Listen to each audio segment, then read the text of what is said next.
الحمد لله نحمده ونستعينه ونستغفره ونؤمن به ونتوكل عليه ونعوذ بالله من شرور أنفسنا ومن سيئات أعمالنا من يهده الله فلا مضل له ومن يضلله فلا هادي له ونشهد أن لا إله إلا الله وحده لا شريك له ونشهد أن سيدنا ومولانا محمدا عبده ورسوله أرسله بالهدى ودين الحق ليظهره على الدين كله وكفى بالله شهيدا فصلى الله عليه وعلى آله وأصحابه وسلم تسليما كثيرا كثيرا أما بعد فقد قال الله تبارك وتعالى كما ورد في سورة الصف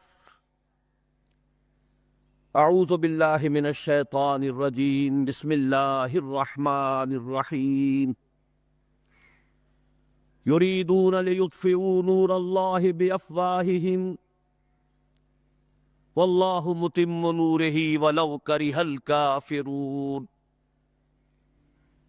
هو الذي أرسل رسوله بالهدى ودين الحق ليظهره على الدين كله ولو كره المشركون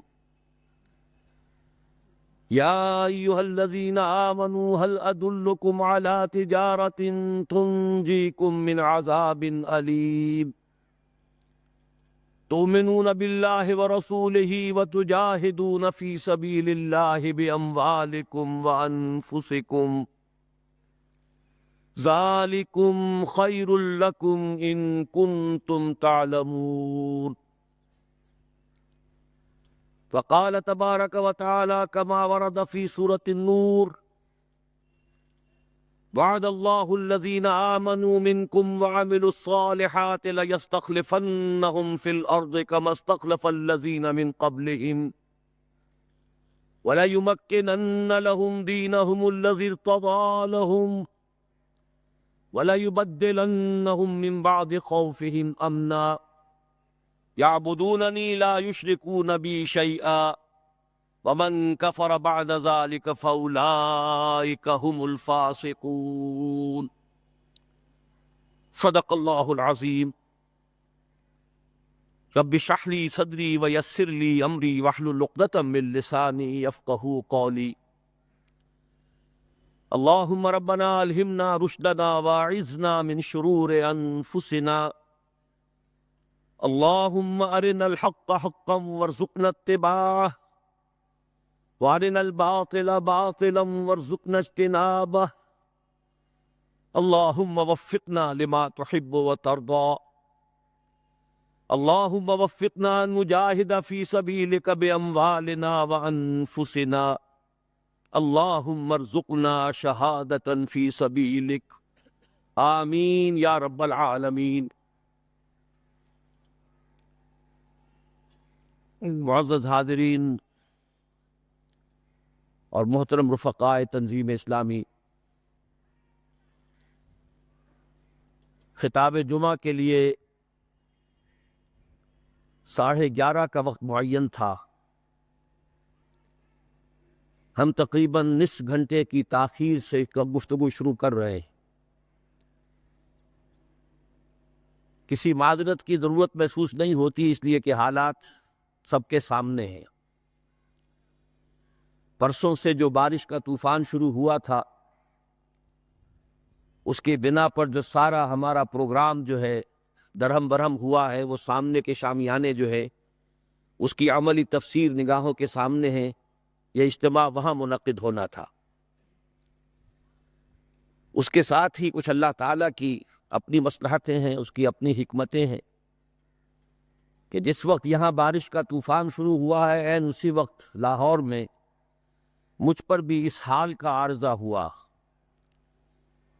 یہ 2 دن مجھ پر بڑے سخت گزرے ہیں. نقاہت بہت ہے، مسلسل اجابت ہو رہی ہے اور کوئی دوا جو ہے ابھی تک کارگر نہیں ہو پائی ہے. تھوڑی دیر پہلے تک بھی مجھے یہ یقین نہیں تھا کہ میں اس اجتماع سے خطاب کر سکوں گا۔ بہرحال اب کچھ اس وجہ سے بھی کہ وقت اب کم ہے، کچھ ہمت ہو رہی ہے کہ میں کسی نہ کسی درجے میں اپنا یہ فرض ادا کر لوں گا۔ آپ کے علم میں ہے کہ اس وقت کے میرے خطاب جمعہ کا موضوع ہے عالمی غلبہ دین یا عالمی سطح پر نظام خلافت علی منہاج النبوہ کے ضمن میں جو نصوص قرآن و حدیث میں خبریں وارد ہوئی ہیں، انہی کی کچھ وضاحت مجھے آپ کے سامنے کرنی ہے۔ اس کے لیے خاص طور پر جن آیات کی میں نے تلاوت کی ہے، جو کتابچہ آپ کو تقسیم ہوا ہے، اور یہ وہ آیات درج ہیں، اور میں چونکہ آپ کو معلوم ہے کہ بنیادی طور پر قرآن حکیم کا ایک طالب علم ہوں، ویسے بھی یہ خطاب جمعہ ہے اور اس کا اصل مقصد تذکیر بالقرآن ہے، فذکر بالقرآن من یخاف وعید۔ تو بجائے کسی لمبی چوڑی حاشیہ آرائی کے میں چاہتا ہوں کہ انہی آیات اور ان کی مزید وضاحت پر مشتمل احادیث ہی پر اپنی پوری گفتگو کو مرکوز رکھوں۔ پہلے میں نے 2 آیات بلکہ 4 آیات تلاوت کی ہیں سورہ صف کی۔ یریدون لیطفئوا نور اللہ بافواہہم، لفظی ترجمہ ہوگا وہ چاہتے ہیں، وہ لوگ چاہتے ہیں، ان کا ارادہ ہے، ان کا قصد ہے، وہ تلے ہوئے ہیں، لیطفئوا نور اللہ، کہ بجھا دیں اللہ کی نور کو، بافواہہم، اپنے منہوں سے، یعنی اپنی منہ کی پھونکوں سے، واللہ متم نورہ، اور اللہ تو اپنے نور کا اتمام فرما کر رہے گا، وَلَوْ كَرِهَ الْكَافِرُونَ، چاہے یہ کافروں کو کتنا ہی ناگوار۔ دوسری آیہ مبارکہ ہے هُوَ الَّذِي أَرْسَلَ رَسُولَهُ بِالْهُدَى وَدِينِ الْحَقِّ لِيُظْهِرَهُ عَلَى الدِّينِ كُلِّهِ، وہی ہے یعنی اللہ تبارک و تعالی، الذی ارسل رسولہ، جس نے بھیجا اپنے رسول کو صلی اللہ علیہ وسلم، بالہدا، ہدایت کے ساتھ، الہدا کے ساتھ، ہدایت آسمانی کے آخری اور مکمل ایڈیشن یعنی قرآن کے ساتھ، ودین الحق، اور دین حق کے ساتھ، سچا دین، عادلانہ دین، منصفانہ دین، معتدل، متوازن، منصفانہ نظام زندگی دے کر بھیجا۔ اور کس لیے بھیجا؟ لِیُظْہِرَهُ عَلَى الدِّينِ كُلِّهِ، تاکہ غالب کر دیں اس کو کل کے کل دین پر، پورے نظام زندگی پر، وَلَوْ كَرِهَ الْمُشْرِكُونَ، چاہے یہ مشرکوں کو کتنا ہی ناگوار ہو۔ ان 2 آیات کے ضمن میں سب سے پہلی بات جو نوٹ کرنے کی ہے وہ یہ ہے کہ سورہ توبہ میں بھی یہی 2 آیات اسی ترتیب کے ساتھ وارد ہوئی۔ دوسری آیت تو جوں کی توں ہے کہ ایک شوشے کا فرق نہیں۔ هو الذی ارسل رسولہ بالہدی ودین الحق لیظہرہ علی الدین کلہ ولو کرہ المشرکون، ایک شوشے تک کا فرق نہیں۔ پہلی آیت میں تھوڑا سا لفظی فرق ہے، یریدون لیطفئوا کی بجائے یریدون ان یطفئوا، یریدون ان یطفئوا نور اللہ بافواہہم، وہ چاہتے ہیں کہ اللہ کے نور کو اپنے منہ کی پھونکوں سے بجھا دیں۔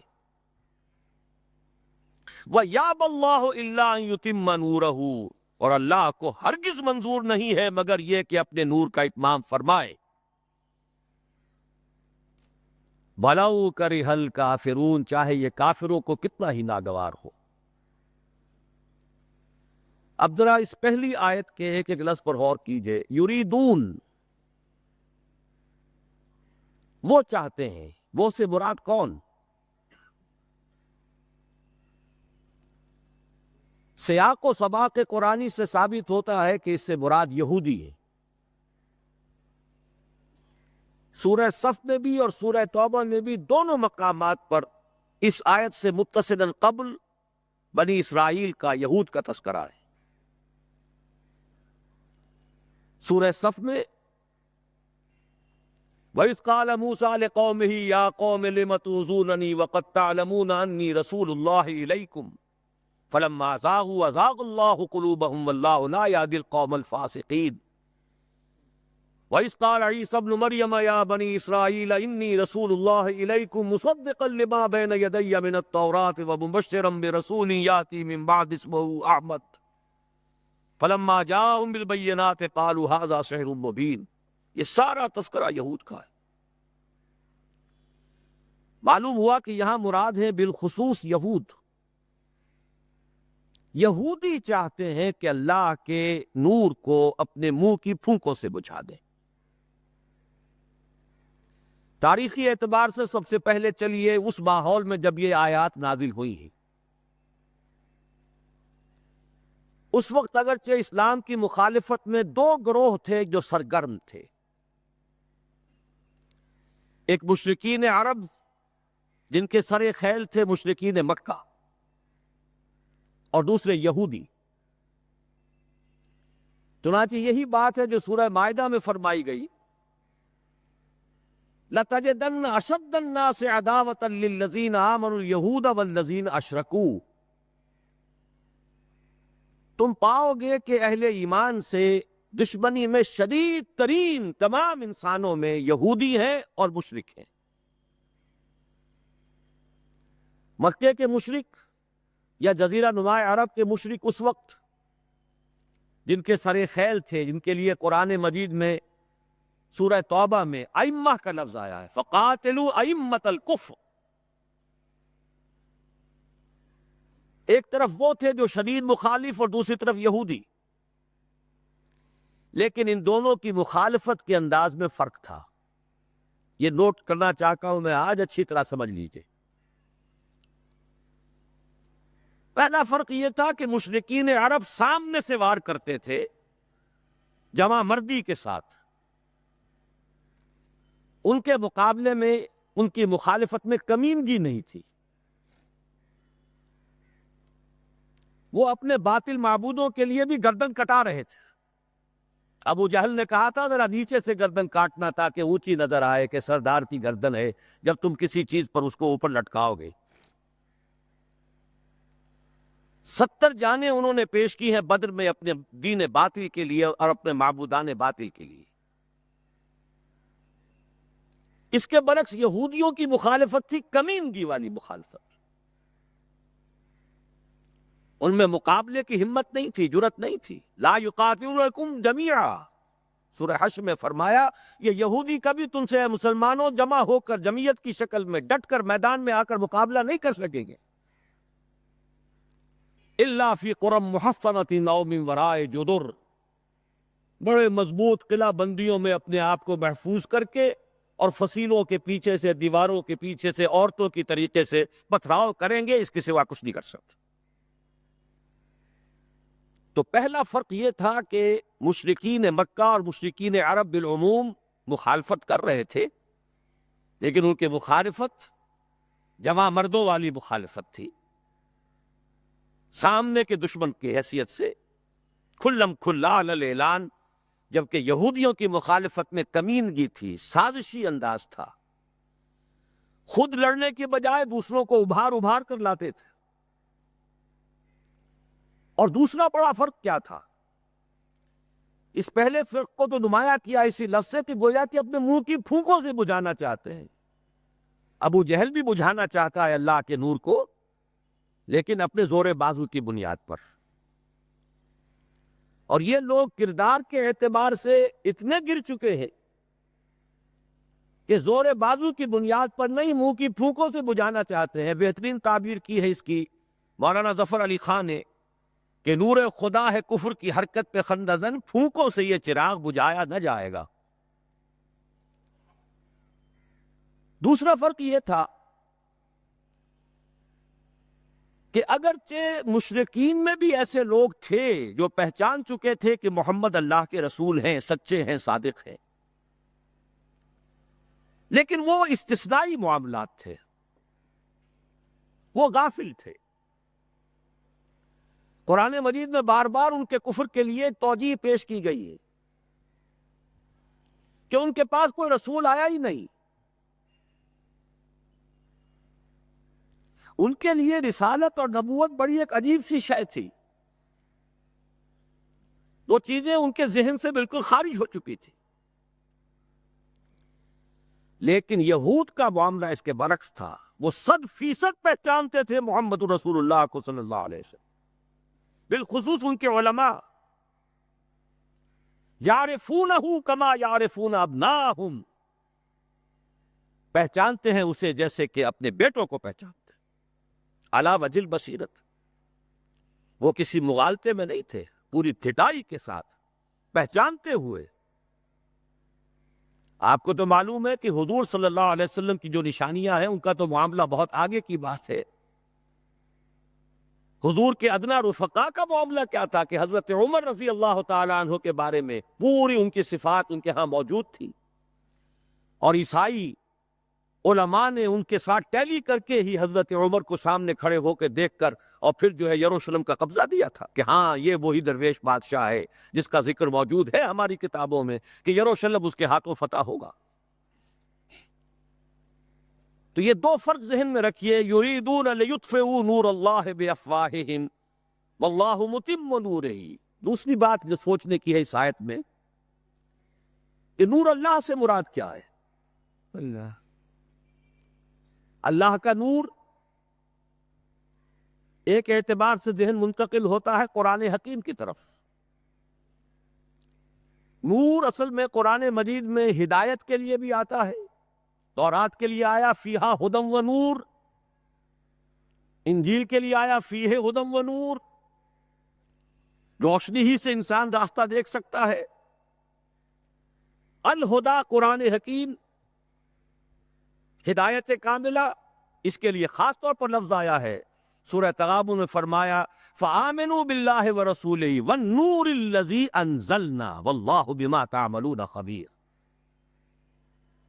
ایک مفہوم تو یہ ممکن ہے قرآن مجید کے اس اصول کے تحت کہ القرآن یفسر بعضہ بعضا، ویسے یہ کہ اس کا عام مفہوم اسلام، ہدایت، جس معنی میں چاہے لے لے، لیکن میرا ذہن زیادہ جس چیز کو قبول کر رہا ہے وہ ایک ایسے شخص کی تعبیر ہے جو اگرچہ کوئی معروف عالم دین نہیں تھا، میں نہ عارف، نہ مجدد، نہ محدث، نہ فقیہ، اقبال اپنے بارے میں صاف کہہ رہا، میں نہ عارف، نہ مجدد، نہ محدث، نہ فقیہ، لیکن واقعہ یہ ہے اور آپ کے علم میں ہوگا، میرا موقف یہ ہے، اس دور میں قرآن مجید کا نور بصیرت اللہ تعالیٰ نے بڑے وافر پیمانے پر انہیں عطا کیا تھا۔ انہوں نے تعبیر کیا ہے اس نور کو نور توحید سے، چنانچہ یہ اتمام کا لفظ اس کے ساتھ واللہ متم نورہ، جواب شکوہ کے شعر میں کہ وقت فرصت ہے کہاں، کام ابھی باقی ہے، نور توحید کا اتمام ابھی باقی ہے، واللہ متم نورہ ویابی اللہ الا ان یتم نورہ۔ یہ بھی نوٹ کر لیجئے، عربی زبان میں شدید تاکید کرنی ہو تو اس میں فاعل کی شکل میں لایا جاتا ہے، واللہ یتم نورہ بھی ہو سکتا تھا، نہیں، واللہ متم نورہ کر کے رہے گا۔ اور پھر اس کو منفی اسلوب میں بھی بیان کر دیا تاکہ کوئی شک و شبہ نہ رہے، مثبت بھی آ گیا واللہ متم نورہ، اور منفی وَيَأْبَى اللَّهُ إِلَّا أَن يُتِمَّ نُورَهُ، اللہ کو ہرگز منظور نہیں ہے مگر یہ کہ وہ اپنے نور کا اتمام فرمائے۔ وقت فرصت ہے کہاں، کام ابھی باقی ہے، نور توحید کا اتمام ابھی باقی ہے۔ میں چونکہ یہاں اسی تعبیر کو اختیار کر رہا ہوں، اس کے اعتبار سے ایک سوال پیدا ہوتا ہے کیا نور توحید کسی بھی اعتبار سے نامکمل تھا، ناقص تھا، جس کے اتمام اور تکمیل کی ضرورت تھی؟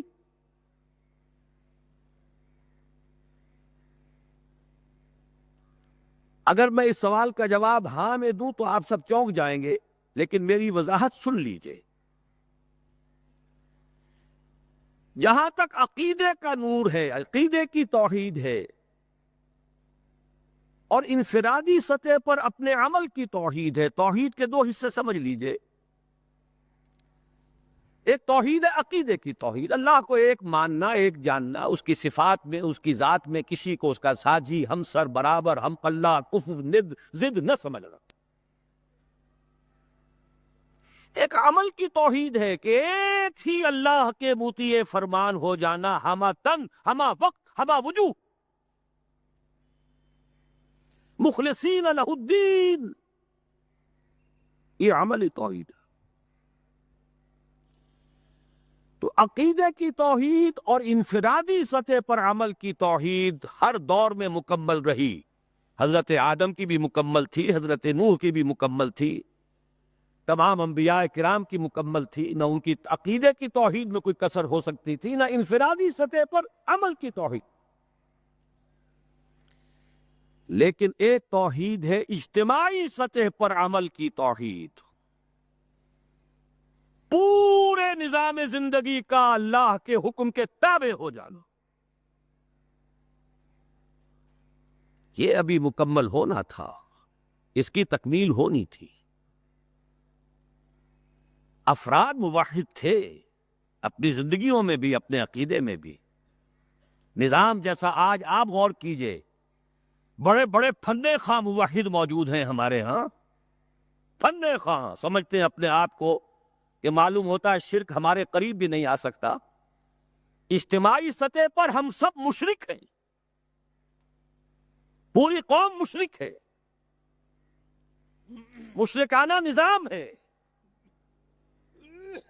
جب تک وَيَكُونَ الدِّينُ كُلُّهُ لِلَّهِ نہیں ہوتا، یہ نظام مشرکانہ ہے، قانون اللہ کا نہیں ہے۔ آپ کی عدالتوں میں اللہ کے حکم کی کوئی حیثیت نہیں ہے، آپ کی منڈیوں میں اور بازاروں میں اللہ کا حکم نہیں چلتا ہے۔ معلوم یہ ہوا کہ ایک ہے اجتماعی توحید۔ کچھ مواقع ضرور آئے ہیں تاریخ انسانی میں جبکہ اجتماعی توحید بھی ہوئی، حکومت قائم ہوئی حضرت داؤد کی اور حضرت سلیمان کی، وہ اجتماعی توحید کی تھی۔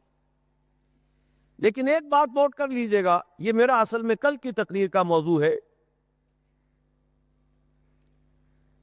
یہ کام تاریخ انسانی میں صرف ایک مرتبہ ہوا ہے کہ ایک فرد واحد اپنی دعوت کا آغاز کرے اور تمام مراحل سے گزار کر اپنی اس دعوت اور تحریک کو اور توحید کامل تک معاشرے کو پہنچا دے۔ یہ اس سے پہلے کبھی نہیں ہوا۔ حضرت داؤد کو تو راہ چلتے حکومت مل گئی تھی،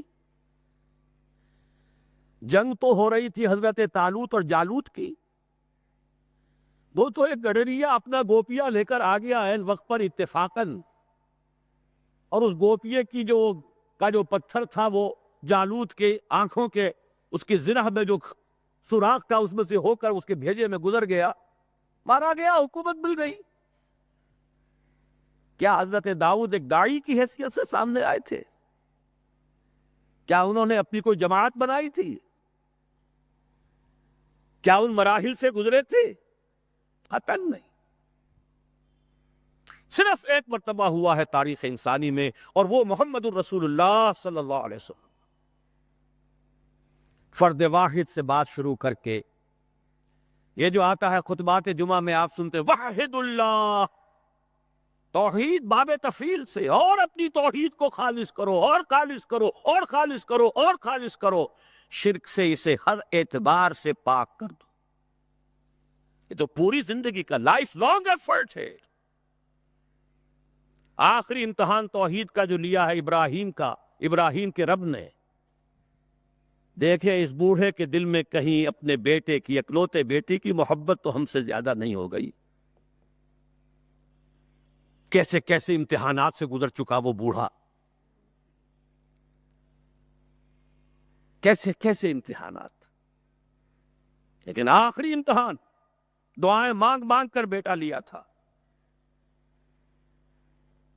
فلما بلغ معہ السعی، اور جب اب ذرا ہاتھ بٹانے کے قابل ہوا، کہیں اس کی محبت ہماری محبت سے زائد تو نہیں ہو گئی؟ انی ارا فی المنام انی اذبحک فانظر ماذا تری، اس لیے جو آتا ہے قرآن مجید میں بار بار حضرت ابراہیم کے لیے آخری سند کے الفاظ آتے ہیں، وما کان من المشرکین، شرک کے ہر شائبے سے پاک۔ تو یہ توحید عملی اجتماعی سطح پر ہونی باقی تھی، اس کا تعلق ہے اگلی آیت سے۔ یہ کب ہوگی؟ هو الذی ارسل رسولہ بالہدی ودین الحق لیظہرہ علی الدین کلہ ولو کرہ المشرکون۔ اللہ نے اپنے ان آخری رسول کو محمد صلی اللہ علیہ وسلم کو تو بھیجا ہی ہے الہدا، وہ دین حق اور الہدا اور دین حق دے کر، تاکہ غالب کریں۔ جب تک دین غالب نہیں توحید ناقص ہے۔ عقیدے کی توحید ہو سکتا ہے کہ ہو، انفرادی سطح پر بھی ہو سکتا ہے، ایک آدمی جہاں جہاں بھی اللہ کا حکم مان سکتا ہو مان رہا ہو، لیکن آخر وہ کسی قوم کا فرد ہے، کسی ریاست کا شہری ہے، کسی خاندان کا فرد ہے، چہار طرف سے جکڑا ہوا ہے رشتوں میں اور تعلقات میں۔ اس کی زندگی کے کتنے گوشے ہیں کہ جن کو ابھی وہ مشرکانہ نظام اپنی گرفت میں لیے ہوئے ہیں۔ یہ در حقیقت اسی وقت ہوگا جب کہ اللہ کا دین غالب ہو جائے۔ هو الذی ارسل رسولہ بالہدی ودین الحق لیظہرہ علی الدین کلہ ولو کرہ المشرکون۔ مشرک تو کبھی پسند نہیں کریں گے۔ یاد رہا، شرک کو سمجھ لیجئے، یہ شرک صرف عقیدے کا نہیں۔ آج کا سب سے بڑا شرک کیا ہے؟ اللہ کا اللہ کو دو، ریاست کا ریاست کو دو۔ یہ سیکولر نظام ہے، یہاں پر جو ہے حاکمیت عوام چلے گی، جاؤ مسجدوں میں اللہ کا حکم نافذ کر لو۔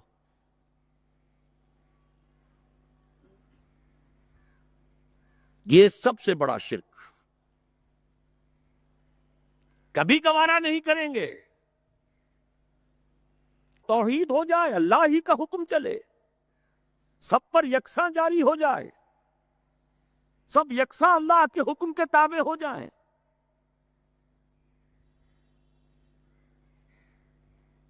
وَلَوْ كَرِهَ الْمُشْرِكُونَ، مشرک کبھی نہیں چاہیں گے، لیکن ان کی مخالفت کے علی الرغم، ان کی ساری ریشہ دوانیوں کے باوجود،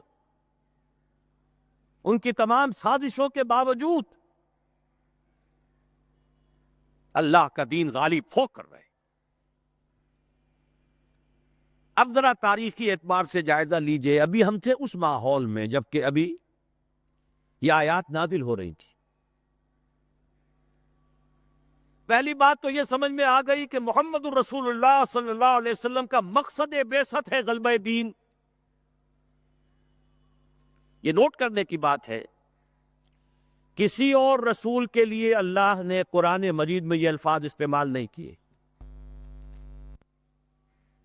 شاہد سب تھے، مبشر سب تھے، نذیر سب تھے، داعی سب تھے، مبلغ سب تھے، معلم سب تھے، مربی سب تھے، مزکی سب تھے، لیکن یہ کہ هو الذی ارسل رسولہ بالہدی ودین الحق لیظہرہ علی الدین کلہ، صرف محمد کے لیے آئے الفاظ صلی اللہ علیہ وسلم، اور 3 مرتبہ آئے۔ اب اس کے ساتھ جس کو صغریٰ کبریٰ کہتے ہیں لاجک میں پریمیسز، اس کے ساتھ جوڑیے دوسری بات جو قرآن میں 5 مرتبہ آئی، اگرچہ وہ آئی ہے ذرا مختلف الفاظ میں۔ کہیں فرمایا وَمَا أَرْسَلْنَاكَ إِلَّا رَحْمَةً لِلْعَالَمِينَ، ہم نے نہیں بھیجا ہے محمد صلی اللہ علیہ وسلم آپ کو مگر تمام جہان والوں کے لیے رحمت بنا کر۔ آپ کی بعثت جغرافیائی، نسلی، قومی، علاقائی حدود سے ماوراء، بالا تر۔ قرآن میں بقیہ سارے رسولوں کی بات آتی ہے تو کہتے ہیں یا قوم، یا قوم، یا قوم۔ نوح نے کہا یا قوم اعبدوا اللہ، ہود نے کہا یا قوم اعبدوا اللہ، صالح نے کہا یا قوم اعبدوا اللہ ما لکم من الہ غیرہ، اور قرآن کہتا ہے یا ایھا الناس، یا ایھا الناس اعبدوا ربکم الذی خلقکم والذین من قبلکم لعلکم تتقون۔ لیکن صریح ترین جو لفظ آیا ہے وَمَا أَرْسَلْنَاكَ إِلَّا كَافَّةً لِلنَّاسِ بَشِيرًا وَنَذِيرًا، ہم نے نہیں بھیجا ہے محمد صلی اللہ علیہ وسلم آپ کو مگر پوری نوع انسانی کے لیے بشیر و نذیر بنا کر۔ اب ذرا اس کو جوڑیے، محمد کو بھیجا کاہے کے لیے؟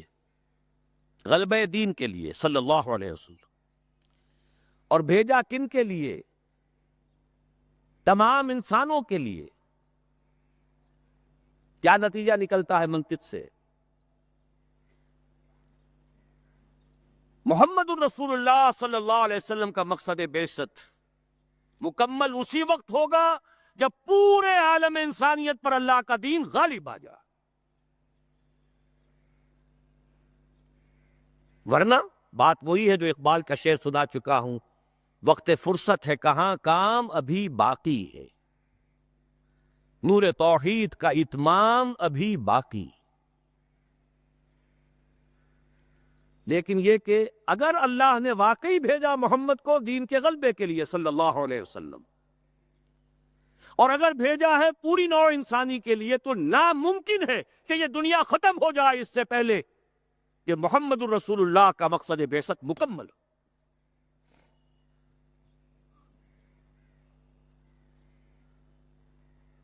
یہی بات ہے کہ جس کی خبر پیشن گوئی کے طور پر قرآن میں تو نصوص ہے، لیکن ان سے نتیجہ نکالنا پڑے گا۔ منطق، حضور کو بھیجا پوری نوع انسانی کے لیے اور بھیجا غلبہ دین کے لیے، تو مقصد بعثت کی تکمیل اسی وقت ہوگی جبکہ کل عالم انسانی پر اللہ کا دین غالب آ جائے۔ اسی کے ساتھ اب ذرا یاد کیجئے سورہ نور کی آیت، جس کو اللہ کے فضل و کرم سے ہم نے کافی عام کیا ہے۔ ایک ہی بات ہے لیکن ذرا مختلف اسلوب میں آ رہی۔ وعد اللہ الذین آمنوا منکم وعملوا الصالحات لیستخلفنہم فی الارض۔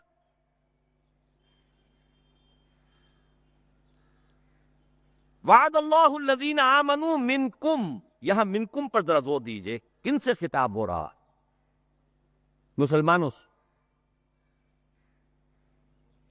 لیکن ان مسلمانوں کے لیے دو کوالیفیکیشنز، دو پری کنڈیشنز۔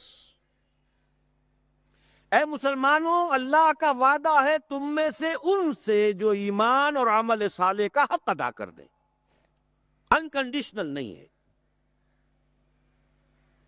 وعد اللہ الذین آمنوا منکم وعملوا الصالحات، ایمان اور عمل صالح کا حق ادا کر دو تو اللہ کا وعدہ ہے، اور وعدہ کتنا مؤکد ہے، نون مشدد کے ساتھ تینوں دفعہ، اور ایک ہی بات کو تین اسلوبوں میں۔ لَيَسْتَخْلِفَنَّهُمْ فِي الْأَرْضِ، لاً خلافت عطا فرمائے گا انہیں زمین میں، كَمَا اسْتَخْلَفَ الَّذِينَ مِن قَبْلِهِمْ، جیسے کہ خلافت عطا کی تھی ان کو جو ان سے پہلے تھے۔ جب مسلمانوں کو خلافت اور حکومت عطا ہو جائے گی تو اس کا منطقی نتیجہ ہوگا کہ دین غالب ہو جائے گا،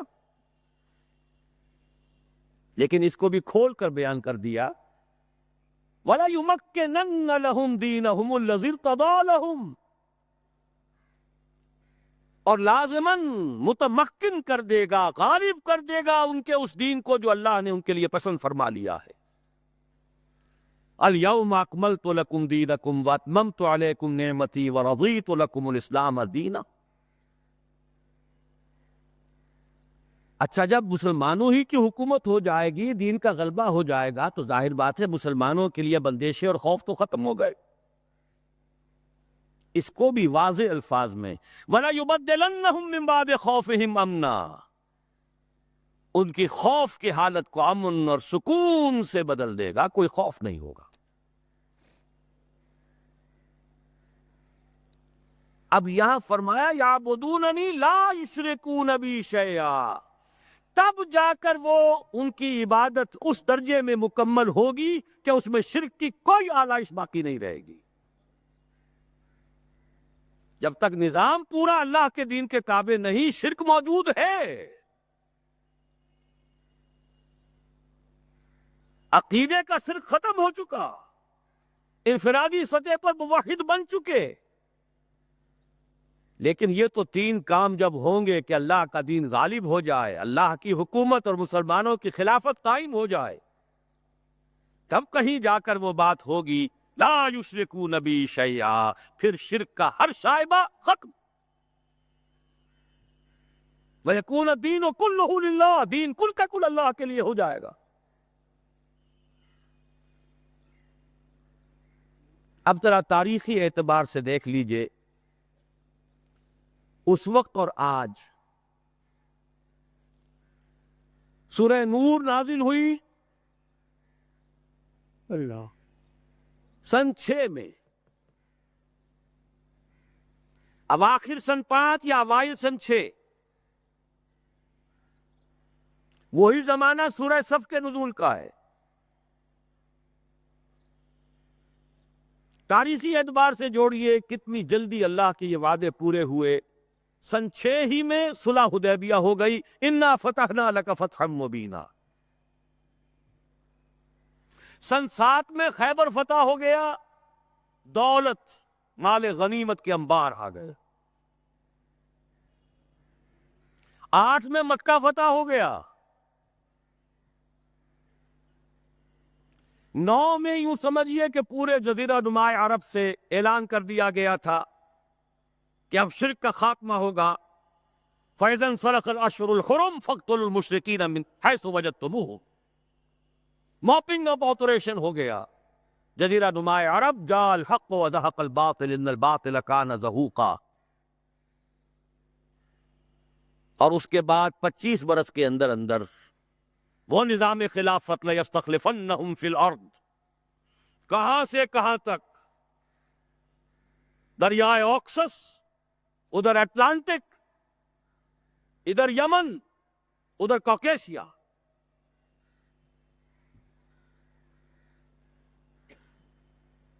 وعدے پورے ہو گئے تھے کہ نہیں؟ اس کے بعد سے کیا ہوا ہے؟ ایک حدیث نبوی آپ کے اس کتابچے میں موجود ہے، بڑی عظیم حدیث۔ ہماری 1400 برس کی بلکہ 1500 برس کی تاریخ، ابھی تو اس میں سے 1400 برس گزرے ہیں، 15واں جو ہے ابھی شروع ہوا ہے، لیکن وہ 15ویں صدی کے واقعہ جو ہے اس کے اوپر وہ حدیث ختم ہو رہی ہے۔ نعمان ابن بشیر رضی اللہ تعالیٰ عنہ سے روایت، اور مسند احمد ابن حنبل میں جو اس کی تفصیل آئی ہے، حضرت حذیفہ رضی اللہ تعالیٰ عنہ نے بھی اس کی تائید کی ہے کہ ہاں یہ حدیث میرے بھی علم میں ہے، 2 صحابہ سے۔ حضور نے 5 دور گنوا دیے اپنے زمانے سے شروع ہو کر اور قیامت تک۔ تکون النبوۃ فیکم ما شاء اللہ ان تکون ثم یرفعہ اللہ اذا شاء یرفعہا، مسلمانوں تمہارے مابین نبوت برقرار رہے گی جب تک اللہ چاہے گا کہ رہے، پھر اللہ اس کو اٹھا لے گا جب چاہے گا، یعنی میرا انتقال ہو جائے گا۔ ثم تکون خلافۃ علی منہاج النبوہ، پھر خلافت کا ایک دور ہوگا، لیکن یہاں یہ الفاظ نوٹ کیجئے، عین نبوت کے نقش قدم پر، سرے منہ فرق نہیں ہوگا، وہی نظام جو محمد عربی صلی اللہ علیہ وسلم والذین معہ رضی اللہ تعالیٰ عنہ مجمعین نے قائم کیا تھا، جوں کا تو قائم رہا۔ اس پر واقعہ یہ ہے کہ سنہری حروف سے لکھے جانے کے قابل الفاظ ہیں حضرت ابو بکر کے رضی اللہ تعالیٰ عنہ، ایبدل الدین وانا حی، کوئی ترمیم نہیں ہونے دوں گا اپنی زندگی میں اس دین کے اندر۔ کیا دین میں تبدیلی کی جائے گی جبکہ ابھی میں زندہ ہوں؟ یہ خلافت علی منہاج النبوہ کا دور، لیکن فرمایا یہ بھی ہمیشہ نہیں رہے گا۔ ثم یرفع اللہ اذا شاء یرفع، پھر اللہ اٹھا لے گا اس کو بھی جب چاہے گا اٹھانا۔ ثم تکون ملکا عاضا فیکون ما شاء اللہ ان یکون ثم یرفع اللہ اذا شاء یرفع۔ پھر تیسرا دور ہوگا کٹ کھنی بادشاہت، کاٹنے والی، ظالم۔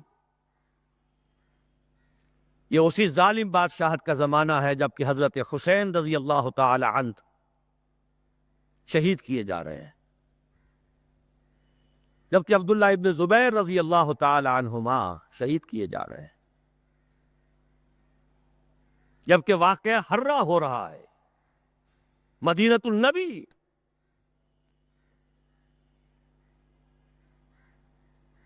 جبکہ محمد ابن قاسم کو بلا کر ہلاک کیا جا رہا ہے،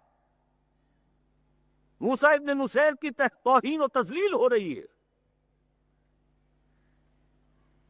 کہلواتے تھے وہ اپنے آپ کو خلفاء، تھے ملوک، بادشاہ تھے، اور یہ ملوکیت پھر اپنی پوری شدت کو پہنچی دور بنو عباس میں، جب محل بھی بنے اور سارے محلوں کے ساتھ کے لوازمات بھی پورے ہوئے، رقص و سرود بھی ہوا اور ناو نوش بھی ہوا۔ یہ تیسرا دور تھا، لیکن بہرحال تھے کلمہ گو، کوئی بھی تھا، کلمہ محمد کا پڑھتے تھے صلی اللہ علیہ وسلم۔ پھر جہاں بہت برے تھے وہاں ان میں سے بہت اچھے بھی تھے، لیکن وہ خلافت نہیں تھی، خلافت علی منہاج النبوہ نہیں تھی، خلافت راشدہ نہیں تھی، مسلمانوں کی حکومت تھی۔ فرمایا یہ تیسرا دور بھی ختم ہو جائے گا۔ ثم تکون ملکا جبریا فتکون ما شاء اللہ ان تکون ثم یرفع اللہ اذا شاء یرفع۔ پھر چوتھا دور آئے گا اور پھر مجبوری والی ملوکیت آئے گی۔ صحابہ کرام نے اس وقت کیا سمجھا ہوگا ہم کچھ نہیں سمجھ سکتے۔ یہ دو ملکن جو ہے ملوکیت کے یہ دو دور کیسے ہوں گے؟ بلکہ اسی حدیث کی جو روایت آتی ہے وہ تو یہ ہے کہ حضرت عمر بن عبدالعزیز رحمہ اللہ پر منطبق کی گئی یہ حدیث کہ اس کے بعد پھر خلافت علی منہاج النبوہ کا دور آئے گا، اس لیے کہ ظاہر بات ہے کہ علم جو ہے وہ تو جو کچھ اللہ نے فرمایا اس کے رسول نے فرمایا، اس سے آگے قیاس آرائی کے اندر تو خطا ہو سکتی ہے۔ ان احادیث کا جب حالات کے اوپر انطباق کریں گے غلطی کا امکان ہوگا۔ آج وہ بات پوری طریقے سے واضح ہے کہ کیا فرق تھا پہلی ملوکیت کا اور دوسری ملوکیت کا۔ پہلی ملوکیت مسلمانوں کی تو تھی، پھر ملوکیت غلامی لے کر آئی، ملکہ برطانیہ وکٹوریا اب اس کے غلام ہوئے، کہیں فرانسیسیوں کے غلام ہوئے، کہیں ولندیزیوں کے غلام ہوئے، کہیں پرتگالیوں کے غلام ہوئے، کہیں اطالویوں کے غلام ہوئے، پورا عالم اسلام غلامی میں جکڑا گیا۔ ملکن جبرین، فرمایا یہ دور بھی جب تک چاہے گا اللہ رہے گا پھر ختم ہو جائے گا۔ یہاں تھوڑی سی وضاحت میں کر دوں آپ کے سامنے، یہ دور تقریباً اپنے نصف کو پہنچا ہے، ابھی ختم نہیں ہوا ہے۔ اس کا پہلا فیز تھا جس کو کہتے ہیں کولونیلزم۔ یورپی اقوام نے آ کر اپنی حکومتیں یہاں بنائی، باضابطہ اپنی حکومت، انگریز کی حکومت، فرانسیسیوں کی حکومت، اطالویوں کی حکومت، پرتگالیوں کی حکومت۔ اس صدی کے وسط میں آ کر کچھ حالات دنیا کے بدلے، لوگوں کے اندر احساس پیدا ہوا کہ ہم بھی انسان ہیں۔ جب ذرا آدم ہوا ہے خود شناس و خود نگر، انہوں نے اپنی وہ بساط لپیٹ لی اور ایک نئے رنگ میں اب وہ چوتھا دور سامنے آ رہا ہے دنیا کے، اور یہ ہے مالیاتی استعمار۔ پورے گلوب کو، پوری دنیا کو، تمام اقوام عالم کو چھوٹے چھوٹے حصوں میں تقسیم کر کے اپنے سودی قرضوں کے ہتھ کنڈوں کے اندر جکڑ لو. کام یہ کریں، محنت یہ کریں، مشقت یہ کریں، خام مال ان کا ہو، مزدور ان کے ہو، ٹیکنیکل نو ہاؤ ہماری ہو، ایڈمنسٹریشن مینجمنٹ ہماری ہو، ملائی ہم کھاتے جائیں گے اور کچھ چھاچھ ان کو بھی دیتے جائیں گے. اس صدی کے نصف میں جبکہ یہ کولونیلزم اپنی بساط لپیٹ رہا تھا، یاد کر لیجئے 1950 میں ورلڈ بینک قائم ہوا ہے. یہ آج کی شان نہیں ہے. استعمار نے اپنا ایک رنگ بدلا. براہ راست حکومت کرنے میں تو ریزنٹمنٹ بھی ہوتی ہے، لوگ ناراض بھی ہوتے ہیں، کبھی بغاوتیں کرتے ہیں، کچھ ہمارے ماریں گے، ہم زیادہ ان کے ماریں گے. بھائی ہمیں آم کھانے ہیں کہ پیڑ گننے ہیں؟ یہ نیا استعمار، نیو ورلڈ آرڈر، حقیقت میں جیو ورلڈ آرڈر. آج تاریخ پھر وہاں پہنچ گئی ہے. یریدون لیطفئوا نور اللہ بافواہہم، وہی یہود. لیکن فرق کیا ہے؟ اس وقت یہودی آئسولیٹڈ تھے، عیسائی بھی ان کے دشمن تھے. وہ سمجھتے تھے ہمارے تو خدا کو انہوں نے سولی پر چڑھایا. شدید ترین پرسیکیوشن یہودیوں کی عیسائیوں کے ہاتھوں ہو رہی تھی. آج یہودی اقوام مغرب پر بالخصوص وائٹ اینگلو سیکسن پروٹیسٹنٹس پر بالخصوص پورا تسلط جما چکا ہے. اور یہ وہ شے ہے جو پھر میں اسی علامہ اقبال کی بات کر رہا ہوں، جو اس صدی کے آغاز میں 1905 میں گیا تھا اللہ کا بندہ، 1908 تک رہا یورپ میں، اور بھی کتنے گئے ہوگے، وہ کیا دیکھ سکے کیا نہ دیکھ سکے.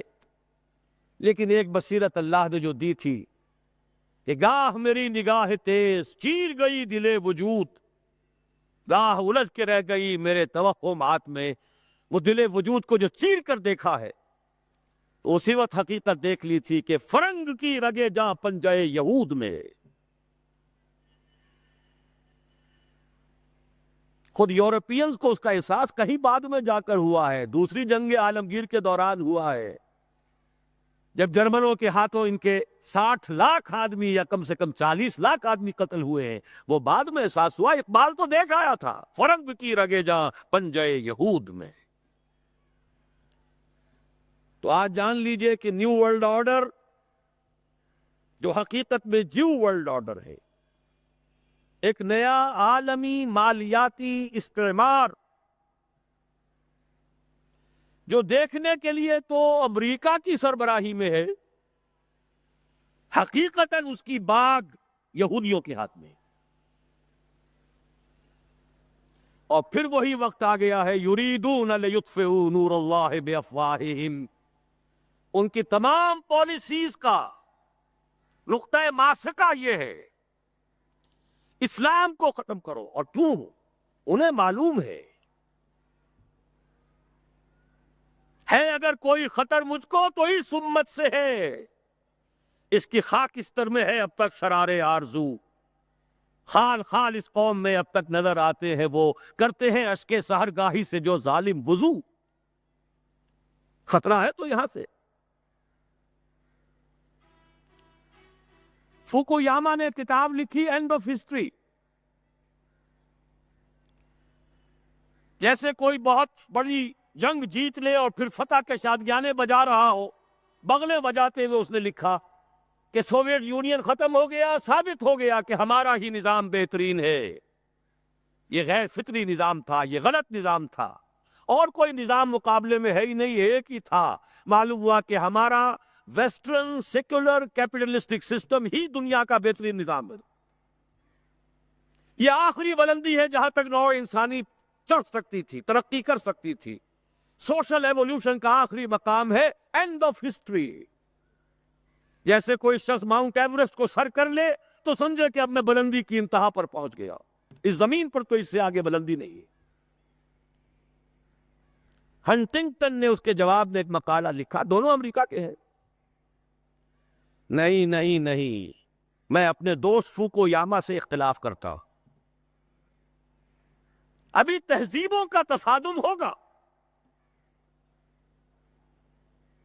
اس نے بتایا کہ ٹوائنبی نے کل 20 تہذیبیں گنی ہیں تاریخ انسانی کی, ان میں سے 12 ختم ہو چکی ہیں, کہیں موجود نہیں ہے, 8 ابھی موجود ہے.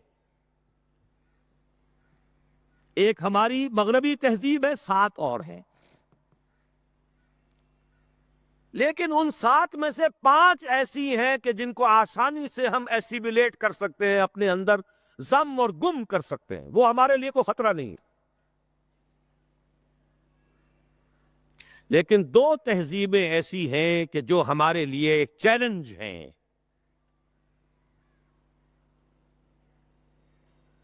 وہ کچھ لوہے کے چنے ہیں جنہیں چبانے کے لیے ہمیں کچھ محنت کرنی پڑے گی.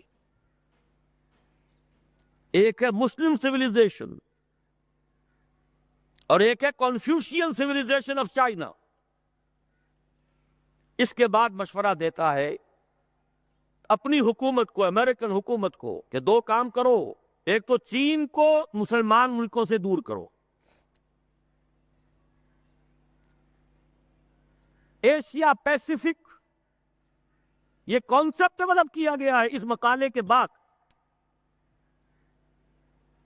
چائنا کو ایسٹ ورڈ لوکنگ کر دو, مشرق کی طرف رخ کر دو, مغرب کی طرف نہیں. مغرب کی طرف دیکھے ہی نہ. مغرب میں تو پاکستان ہے, مغرب میں اس کے کشمیر بھی ہے, مغرب میں اس کے افغانستان بھی ہے, روسی ترکستان کی آزاد شدہ تمام ریاستیں بھی ہیں. مغرب تو اسلام ہی اسلام ہے. اس کو ایسٹ ورڈ لوکنگ کرو. پیسیفک, اور پیسیفک کے ادھر امریکہ ہے. چنانچہ موسٹ فیورڈ نیشن اپنی مالیات میں, اپنی تجارتی پالیسیوں میں ابھی تک, اس کے باوجود کہ چائنا نے بار بار سخت توہین کی ہے, تذلیل کی, لیکن بنیا مینٹیلٹی جو ہے وہ توہین و تذلیل برداشت کر سکتی ہے اپنے مفادات کی خاطر. انڈونیشیا میں کانفرنس کی گئی, ایشیا پیسیفک کانفرنس, کلنٹن صاحب تشریف لائے. دوسرا مشورہ یہ دیا کہ مسلمانوں کے باہمی اختلافات کو ہوا دو. پہلے بھی کیا ہوا تھا یاد کر لیجئے. کاش وہ جو سیلاب چلا تھا خلافت علی منہاج النبوہ کا, اقبال نے کہا تھا رکتا نہ تھا کسی سے سیل رواں ہمارا. کس نے روکا تھا؟ کوئی باہر کی طاقت نہیں روک سکی تھی, انٹرنل سیبوٹاج تھا. عبداللہ ابن سبا یہودی اور اس کے اعلی کار بہت سے مسلمان, سادہ لوح مسلمان. اگر حضرت حسان ابن ثابت رضی اللہ تعالی عنہ جیسا صحابی اور عاشق رسول صحابی اگر حضرت عائشہ رضی اللہ تعالی عنہ پر لگنے والی تہمت میں شریک ہو سکتا ہے, تو بعد والوں کا معاملہ تو کیا ہوگا؟ سازش بڑی شے ہے.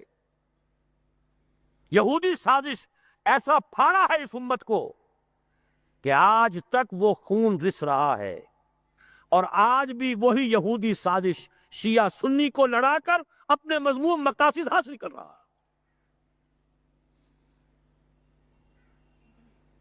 History repeats itself.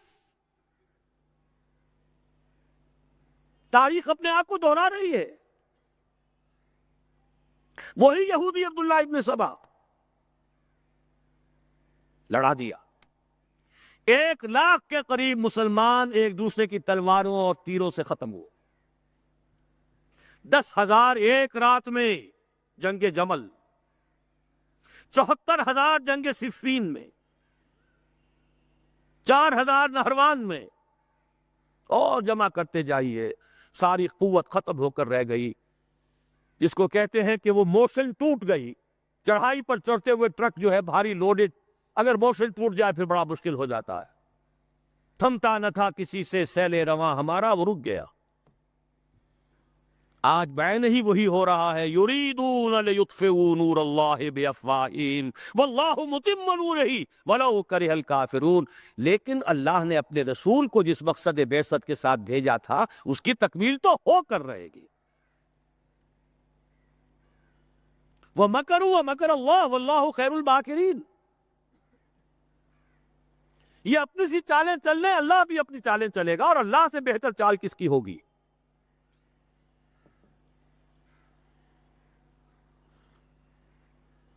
کیا خوب کہا اقبال نے،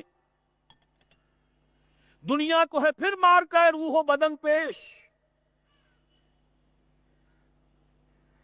تہذیب نے پھر اپنے درندوں کو ابھارا، اللہ کو پامر دیے مومن پہ بھروسہ، ابلیس کو یورپ کی مشینوں کا سہارا۔ وَمَكَرُوا وَمَكَرَ اللَّهُ وَاللَّهُ خَيْرُ الْمَاكِرِينَ۔ بہرحال اچھی طرح سمجھ لیجئے، یہ مارکا ابھی ہونے والا ہے۔ میں تفاصیل میں نہیں جانا چاہتا، نہ میری اس وقت کا یہ موضوع ہے۔ کتاب الملاحم میں پڑھیے کیسی کیسی جنگیں ہونے والی ہیں۔ الملحمۃ العظمیٰ، نہ تاریخ انسانی کی عظیم ترین جنگ جو ہونے والی ہے، ہم پر ہمارے کرتوتوں کی وجہ سے جو عذاب الہی کے کوڑے پڑنے والے ہیں۔ پورا عالم عرب یہودیوں کے سامنے سرنگوں ہو چکا ہے، نیو ورلڈ آرڈر کی جیب میں جا چکا۔ تھوڑا سا ایک سوڈان، کچھ ایک پاگل سا غیر اہم شخص قذافی بیٹھا ہوا ہے، باقی ان دو کو نکال دیجئے تو پورا عالم عرب ان کی جیب میں، سرنگوں۔ اور ابھی کیا ہوگا جب مسجد اقصی شہید کی جائے گی، جب تھرڈ ٹیمپل کی تعمیر ہوگی، ایودھیا کی مسجد گرا کر امت مسلمہ کی نبض کو دیکھ لیا ہے دشمن نے کہ جان نہیں ہے۔ حمیت نام تھا جس کا، گئی تیمور کے گھر سے۔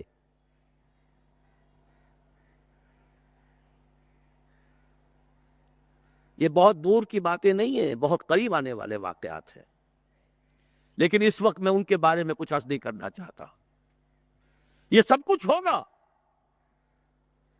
آخر صحابہ کے ساتھ بھی پہلے ہی دن اللہ کی نصرت نہیں آ گئی تھی، خوب اللہ نے انہیں ٹھوک بجا کر دیکھا۔ وَلَنَبْلُوَنَّكُمْ بِشَيْءٍ مِّنَ الْخَوْفِ وَالْجُوعِ وَنَقْصٍ مِّنَ الْأَمْوَالِ وَالْأَنفُسِ وَالثَّمَرَاتِ فَبَشِّرِ الصَّابِرِينَ الَّذِينَ إِذَا أَصَابَتْهُمْ مُصِيبَةٌ قَالُوا إِنَّا لِلَّهِ وَإِنَّا إِلَيْهِ رَاجِعُونَ۔ أَمْ حَسِبْتُمْ أَن تَدْخُلُوا الْجَنَّةَ وَلَمَّا يَأْتِكُم مَّثَلُ الَّذِينَ خَلَوْا مِن قَبْلِكُمْ مَسَّتْهُمُ الْبَأْسَاءُ وَالضَّرَّاءُ وَزُلْزِلُوا حَتَّىٰ يَقُولَ الرَّسُولُ وَالَّذِينَ آمَنُوا مَعَهُ مَتَىٰ نَصْرُ اللَّهِ أَلَا إِنَّ نَصْرَ اللَّهِ قَرِيبٌ۔ یہ مراحل وہاں بھی آئے تھے۔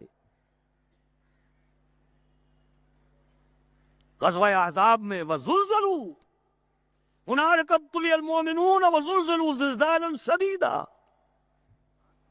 مراحل تو آئیں گے، سخت سے سختر آئیں گے، لیکن بالآخر جو ہونا ہے، آج کی میری اس وقت کی گفتگو اس سے متعلق ہے۔ یہ چند الفاظ اس لیے کہہ دیے کہ یہ حالات جو اس وقت بالفعل ہماری نگاہوں کے سامنے ہیں وہ تو بالکل مختلف ہے۔ کدھر سے دین غالب ہو جائے گا، کہیں کوئی روشنی کی کرن نہیں ہے۔ بڑے ایمان کی ضرورت ہے، محمد رسول اللہ پر پختہ یقین کی، یہ بات ماننے کے لیے کہ دین غالب ہوگا۔ لیکن ہوگا، اس لیے کہ حضور نے اس حدیث میں فرمایا یہ چوتھا دور بھی ختم ہو جائے گا، ثم یرفع اللہ اذا شاء یرفع ثم تکون خلافۃ علی منہاج النبوہ، پھر دور آئے گا خلافت علی منہاج النبوہ کا۔ ثم سکت رسول اللہ صلی اللہ علیہ وسلم۔ یہ حدیث میں نے بہت مرتبہ بیان کی ہے، آج ذرا اس میں جو اضافی الفاظ آئے ہیں بعض روایات میں وہ بھی میں آپ کو سنا دوں۔ امام شاطبی اس کو موافقات میں لے کر آئے ہیں۔ شاہ اسماعیل شہید نے بھی اس کو نقل کیا ہے منصب امامت میں، مولانا مودودی نے اس کو نقل کیا ہے اپنی کتاب میں تجدید و احیاء دین میں۔ یہ جو فرمایا کہ ثم تکون خلافت علی منہاج النبوہ، پھر دور آئے گا خلافت علی منہاج النبوہ کا، اس کے بعد کے الفاظ یہ ہیں تعمل فی الناس بسنت النبی صلی اللہ علیہ وسلم، پھر وہ دور آ جائے گا کہ لوگوں میں تمام معاملہ اللہ کے نبی کی سنت کے مطابق نمٹایا جائے گا۔ وَيُلْقِي الْإِسْلَامَ بِجُرَانِهِ فِي الْأَرْضِ، اور اسلام اپنا جھنڈا زمین میں گاڑ دے گا، نصب کر دے گا۔ يَرْضَى عَنْهَا سَاكِنُ السَّمَاءِ وَسَاكِنُ الْأَرْضِ، اس پورے نظام سے یا اس دور سے تمام آسمانوں والے بھی تمام زمین والے بھی راضی ہو جائیں گے۔ لا تدع السماء من مطر الا صبت، آسمان اپنی بارش کو روک کر نہیں رکھے گا، اپنے سارے خزانے لٹا دے گا۔ الا صبته بدرارا ولا تدع الارض من نباتها شيئا الا اخرجت، اور زمین بھی اپنی نباتات میں سے کسی شے کو روکے گی نہیں، نکال باہر کرے گی، خزانے آسمان سے اور زمین سے نکل آئیں گے۔ یہ خوشحالی کا دور پوری نوع انسانی کے لیے آ کر رہے گا، یہ تقدیر مبرم ہے، یہ اٹل ہے، یہ خبر ہے محمد الرسول اللہ صلی اللہ علیہ وسلم کی۔ میں نے دو باتیں ابھی عرض کی ہیں۔ پہلی بات قرآن کی نصوص سے نتیجہ نکال کر کہ حضور کو بھیجا گیا غلبہ دین کے لیے اور بھیجا گیا پوری نوع انسانی کے لیے، تو مقصد بعثت اسی وقت مکمل ہوگا جب کل روئے ارضی پر اللہ کا دین غالب آ جائے۔ دوسری میں نے آپ کو حدیث بتا دی، چوتھے دور میں ہم ہیں لیکن پانچواں دور آیا چاہتا ہے، زیادہ دور نہیں، اگرچہ اس کے لیے ایمان اور عمل صالح کے لیے کمر کسبی ہوگی، اس کے لیے جہاد کی پکار پر لبیک کہنا ہوگا۔ اسی لیے سورہ صف میں اس کے فوراً بعد تو وہی آیات آئی ہیں، یا ایھا الذین آمنوا هل ادلکم علی تجارۃ تنجیکم من عذاب الیم تؤمنون باللہ ورسولہ وتجاہدون فی سبیل اللہ باموالکم وانفسکم۔ لیکن ان آیات کی تشریح میں کل کروں گا اپنے شام کی تقریر میں انشاءاللہ۔ اس وقت اب تیسرا نقطہ بیان کر رہا ہوں۔ اب جب دوبارہ یہ عالم آئے گا، اس عالم ارضی پر نظام خلافت آئے گا، دو حدیثیں اتنی واضح ہیں کہ کل روئے ارضی پر آئے گا۔ وہ حدیثیں بھی اس کتابچے میں ہے آپ کے پاس،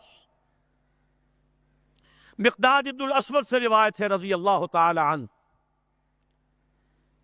مسند احمد ابن حنبل کی روایت ہے۔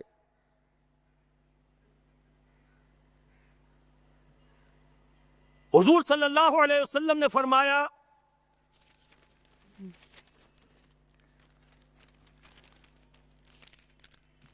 لا يبقى على ظهر الارض بيت مدر ولا وبر الا ادخله الله كلمة الاسلام بعز عزيز وذل ذليل اما يعزهم الله فيجعلهم من اهلها او يذلهم فيدينون لها قلت فَيَكُونَ الدِّينُ كُلُّهُ لِلَّهِ۔ مقداد ابن اسود فرماتے ہیں رضی اللہ تعالی عنہ کہ حضور نے ارشاد فرمایا زمین پر نہ کوئی اینٹ اور گارے کا بنا ہوا گھر بچے گا، نہ کوئی خیمہ رہے گا، اونٹ کے بالوں کے بنے ہوئے کمبلوں کا خیمہ، جس میں کہ اللہ تعالیٰ اپنے دین کے کلمے کو داخل نہ کرتے۔ ہر گھر میں، ہر خیمے میں اللہ کا دین داخل ہو جائے۔ لیکن یہ اچھی طرح سمجھ لیجئے، میری کل کی گفتگو میں اس کی تھوڑی سی وضاحت آئے گی کہ دین کے داخلے کا کیا مطلب ہے۔ جزیرہ نماء عرب میں بھی جب دین غالب ہوا ہے تو کیا تمام عیسائیوں کو جبراً مسلمان بنا لیا گیا؟ جب خلافت راشدہ کا دور آیا ہے تو کیا تمام مجوسیوں کو اور تمام اور لوگوں کو جبراً مسلمان بنا لیا گیا؟ نہیں۔ جس کی قسمت میں تھا، سعادت تھی، وہ اسلام لے آئے. جو نہیں وہ ذمہ ہوئے. یؤتوا الجزیۃ عن ید وہم صاغرون. چھوٹے ہو کر رہو، اپنے ہاتھوں جزیہ پیش کرو، اسلام کی بالادستی کو قبول کرو. تو تم یہودی ہو کر رہ سکتے ہو، نصرانی ہو کر رہ سکتے ہو، مجوسی ہو کر رہ سکتے ہو، ہندو ہو کر رہ سکتے ہو، جو چاہو رہو. بالکل وہی بات اس حدیث میں آئی ہے. گھر کوئی نہیں بچے گا جس میں کلمہ اسلام داخل نہ ہو جائے، لیکن وہ داخلہ دو شکلوں میں ہوگا: بعز عزیز و ذل ذلیل. عزت والے کے اعزاز کے ساتھ یا کمزور کی مغلوبیت کے ساتھ. یا تو گھر والا اور خیمے والا خود اسلام لے آئے گا، اسے بھی عزت نصیب ہو گئی. وَلِلَّهِ الْعِزَّةُ وَلِرَسُولِهِ وَلِلْمُؤْمِنِينَ وَلَكِنَّ الْمُنَافِقِينَ لَا يَفْقَهُونَ. عزت تو اللہ کے لیے ہے، اس کے رسول کے لیے ہے، اہل ایمان کے لیے ہے، اسے بھی عزت نصیب ہو گئی. اور نہیں تو یؤتوا الجزیۃ عن ید وہم صاغرون. تم چاہے مسلمان نہ ہو، اسلام تمہارے اوپر رہے گا، تمہیں نیچے ہونا پڑے گا. نیچے ہو کر ہندو رہو، سکھ رہو، پارسی رہو، عیسائی رہو، یہودی رہو، جزیہ دو، چھوٹے بنو. بعز عزیز و ذل ذلیل، اس کی وضاحت بھی فرما دی. اما یعزهم اللہ فیجعلهم من اہلها. یا تو اللہ ان کا اعزاز فرمائے گا، انہیں اسلام والوں میں شامل کر دے گا. او یذلہم، یا انہیں مغلوب کر دے گا. فیدینون لها، تو اسے ان لوگوں کو اسلام کی اطاعت کرنی پڑے گی. اس پر حضرت مقداد فرماتے ہیں فقلت، پھر میں نے اپنے دل میں کہا وَيَكُونَ الدِّينُ كُلُّهُ لِلَّهِ. تب وہ بات ہوگی جو سورہ انفال میں الفاظ آئے ہیں وَقَاتِلُوهُمْ حَتَّى لَا تَكُونَ فِتْنَةٌ وَيَكُونَ الدِّينُ كُلُّهُ لِلَّهِ. وہ شان جو ہے ان الفاظ کے ہے، ان کے اس میں جو شان ہے وہ ظاہر ہوگی اس وقت. دوسری حدیث اس سے پہلے صفحے پر ہے. عن ثوبان رضی اللہ عنہ، عن ثوبان مولا رسول اللہ صلی اللہ علیہ وسلم. حضرت ثوبان یہ بھی حضور کے غلاموں میں سے تھے جنہیں حضور نے آزاد کر دیا تھا، مولا کہلاتے. اور یہ روایت صحیحین میں سے مسلم شریف کے اندر بھی موجود ہے، ترمذی، ابو داؤد، ابن ماجہ وغیرہ کے علاوہ صحیح مسلم میں. عن ثوبان رضی اللہ عنہ قال رسول اللہ صلی اللہ علیہ وسلم ان اللہ زوى لي الارض فرأيت مشارقها ومغاربها وان امتی سيبلغ ملكها ما زوي لي منها. حضور نے فرمایا اللہ نے میرے لیے ساری زمین کو لپیٹ دیا یا سکیڑ دیا، تو میں نے اس کے سارے مشرق بھی دیکھ لیے، سارے مغرب بھی دیکھ لیے. And take it from me، جان لو میری امت کی حکومت ان تمام علاقوں پر قائم ہو کر رہے گی جو اللہ نے مجھے اس طرح زمین کو سکیڑ کر دکھا دیے تھے. کوئی شک ہے؟ شک کا شائبہ بھی ہے تو ایمان کی کمزوری ہے. یہ قول رسول ہے، وہو الصادق المصدوق. وہ سچے ہیں اور ان کی سچائی پر تو اللہ گواہ ہے. لقد صدق اللہ رسولہ الرؤیا بالحق لتدخلن المسجد الحرام ان شاء اللہ آمنین محلقین رؤوسکم. کچھ اشتباہ سا ہو گیا تھا کہ شاید حضور کا خواب درست نہ تھا. نہیں، نبی کا خواب غلط نہیں، نبی کا قول غلط نہیں ہو سکتا، ہو کر رہا ہے. تو قرآن سے منطقی طور پر ثابت پوری دنیا میں اللہ کے دین کا غلبہ ہو کر رہے گا. احادیث سے تفصیلاً ثابت، صراحتاً ثابت. اسے نظام خلافت علی منہاج النبوہ کہیے، اسے نظام دین کا غلبہ کہیے، اسے اللہ کی حکومت کہیے، قائم ہو کر رہے گی اس دنیا کے خاتمے سے قبل. اب میری اس وقت کی گفتگو کا چوتھا اور آخری نقطہ ہے. وہ نقطہ یہ ہے، منطقی طور پر بھی یہی بات نظر آتی ہے اور روایتاً بھی یہی ثابت ہے. کوئی نظام اگر عالمی سطح پر آتا ہے یا آنے کا امکان ہے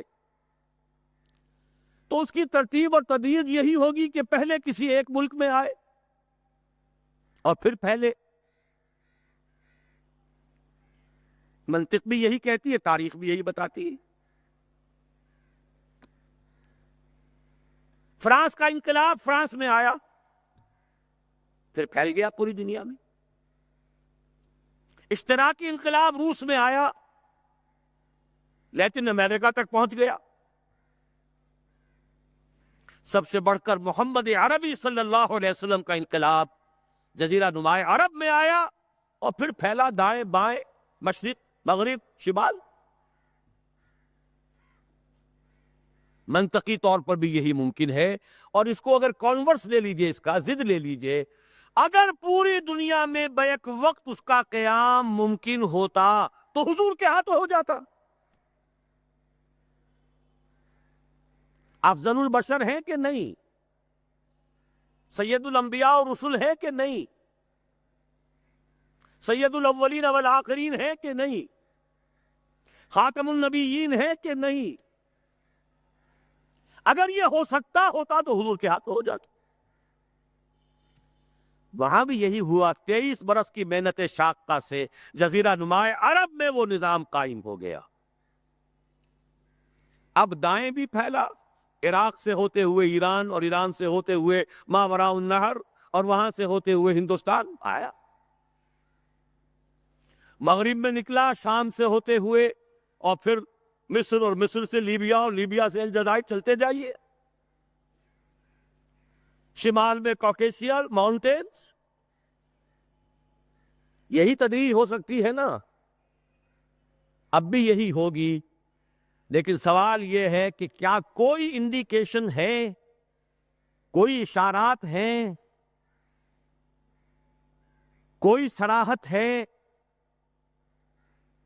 کہ یہ کہاں سے ہوگا؟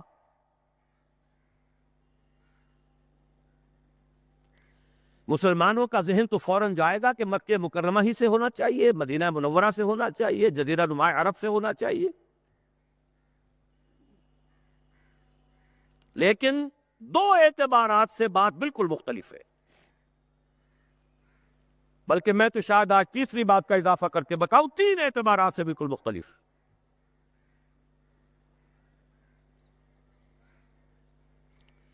پہلی بات ہے پچھلے 400 برس کی تاریخ. ختم نبوت کے بعد اہم ترین دینی منصب مجددین کا ہے. ان اللہ یبعث فی هذه الامت علی راس کل 100 عام من یجدد لها دینہا. اللہ تعالیٰ اس امت میں ہر صدی کے سرے پر ایسے لوگوں کو اٹھاتا رہے گا جو اس کے دین کو تازہ کر دیں گے. سنن ابی داؤد کی روایت ہے، مجددین کا سارا تصور. اب نوٹ کیجئے کہ 1000 برس تک سارے مجددین عالم عرب میں آئے. عمر بن عبدالعزیز سے شروع ہو جائیے، عمر بن عبدالعزیز ہے، اور پھر امام ابو حنیفہ ہے، امام شافعی ہے، امام مالک ہے، امام احمد ابن حنبل ہے، غزالی ہے، ابن تیمیہ ہے، شیخ عبد القادر جیلانی، گنتے جائیے سب کے سب کہاں. اور جیسے ہی 1000 برس ختم ہوئے، الف ثانی شروع ہوا، دوسرا 1000 سال امت کی تاریخ کا. مرکز ثقل جو ہے اس امت کا، ہندوستان کو منتقل کر دیا گیا.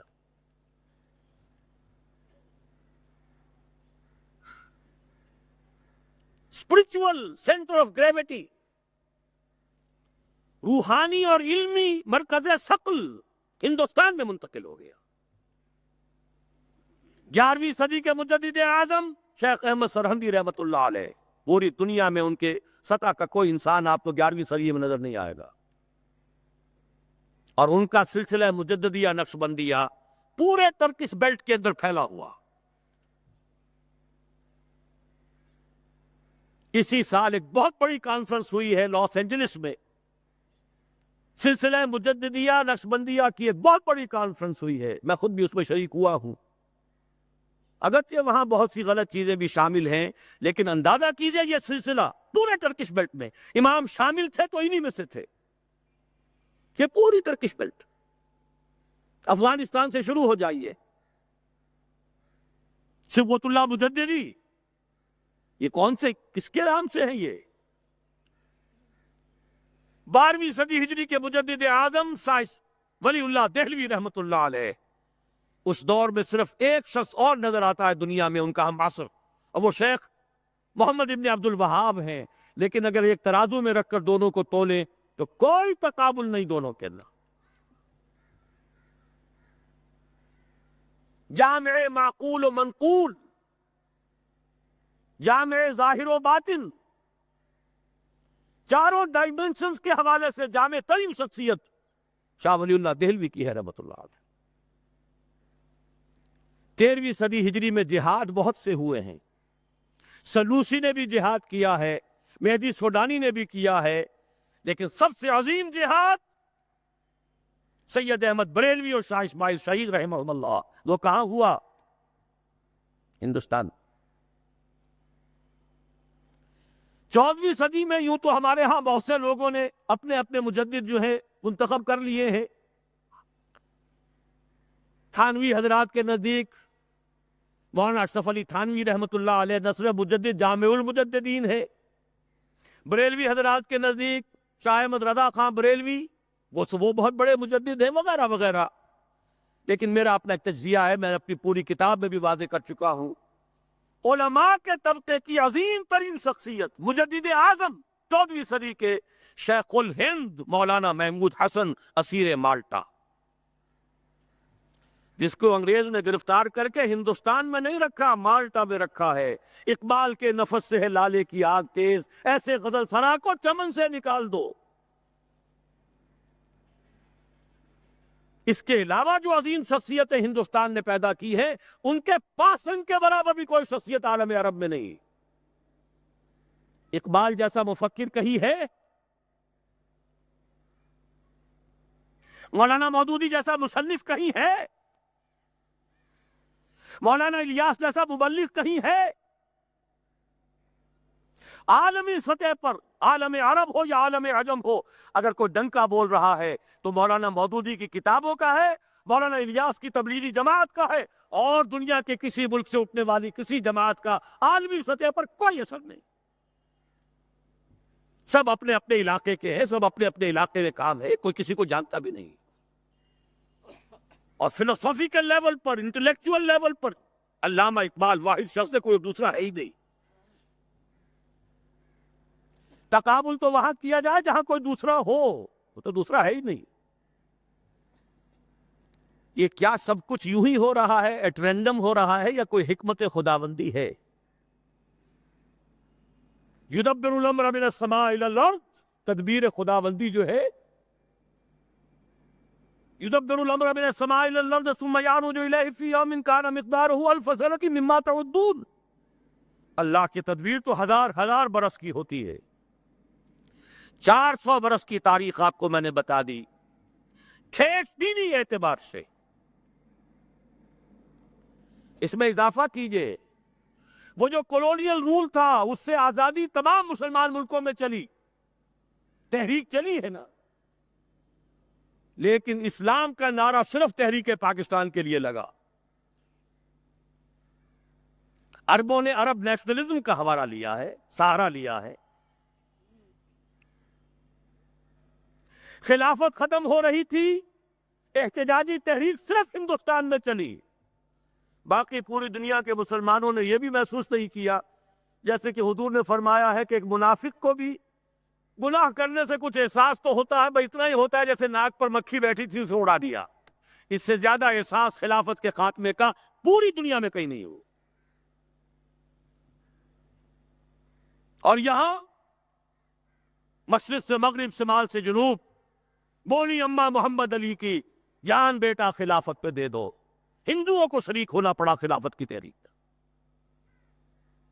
قرارداد مقاصد پاس ہو گئی، 10 کروڑ انسانوں کی نمائندہ اسمبلی کہہ رہی ہے we wash our hands off the claim of sovereignty۔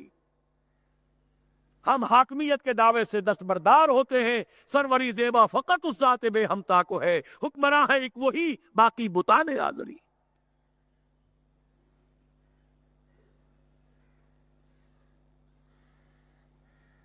اس سے اگلا معجزہ، تمام فرقوں کے 31 سربراہوردہ علماء نے دستور کے 22 نکات دے دیے متفق علیہ۔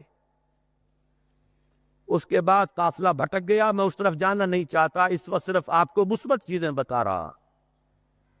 بھٹک کر ہم نے اپنی منزل دور کر لی ہے، واپس آ جائیں گے تو انشاءاللہ یہ پچھلے سنگھائے نیل، یہ ہمارے حوصلوں کو بڑھانے کے لیے ان کی یاد تازہ کرنا، تازہ خواہی داشتن گر داغ ہے سی نہ رہا، گاہے گاہے باز خواہی داستان پاری نہ رہا۔ اس کو نوٹ کیجئے، اس لیے یاد دلا رہا ہوں کہ کچھ مشیت ازدی ہے اس علاقے سے۔ اب آئیے احادیث کی طرف، 3 حدیثیں ہم نے کوٹ کی ہیں۔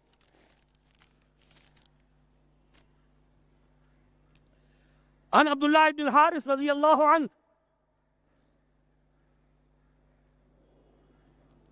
ابن ماجہ کی روایت ہے، یہ سنن ابن ماجہ، عن عبداللہ بن الحارث رضی اللہ عنہ قال قال رسول اللہ صلی اللہ علیہ وسلم یخرج ناس من المشرق یوطئون للمہدی یعنی سلطانہ، یعنی سلطانہ، مشرق کی طرف سے لوگ نکلیں گے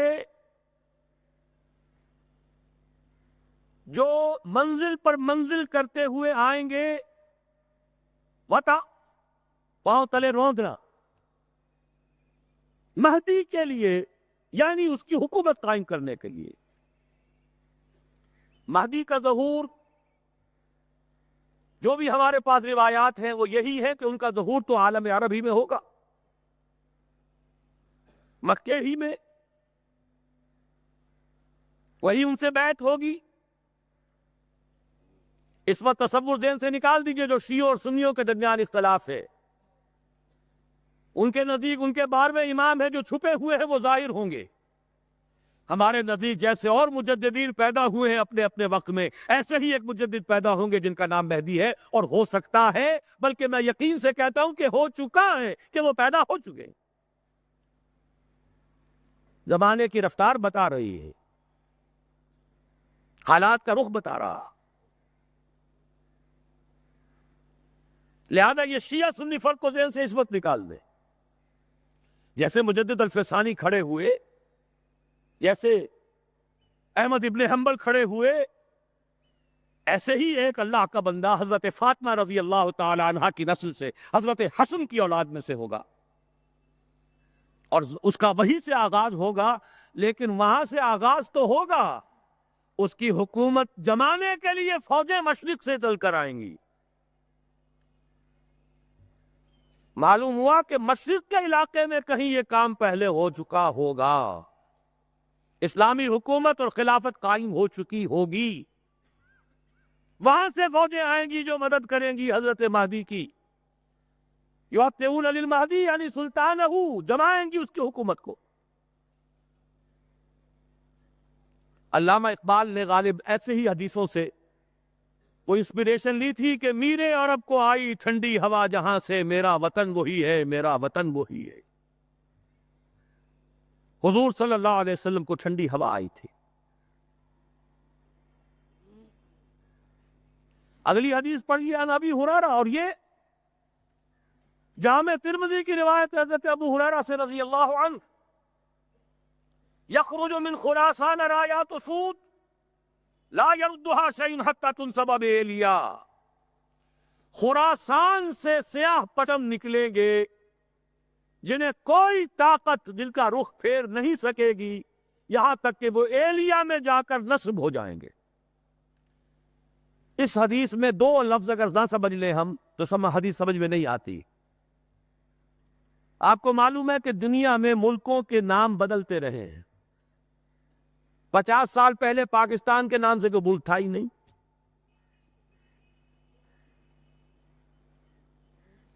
حضور کے زمانے میں خراسان ایک بہت بڑا ملک تھا،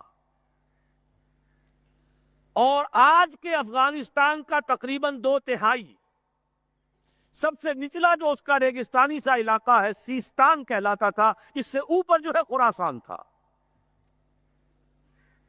پاکستان کا بھی ملحقہ علاقہ اس میں شامل تھا۔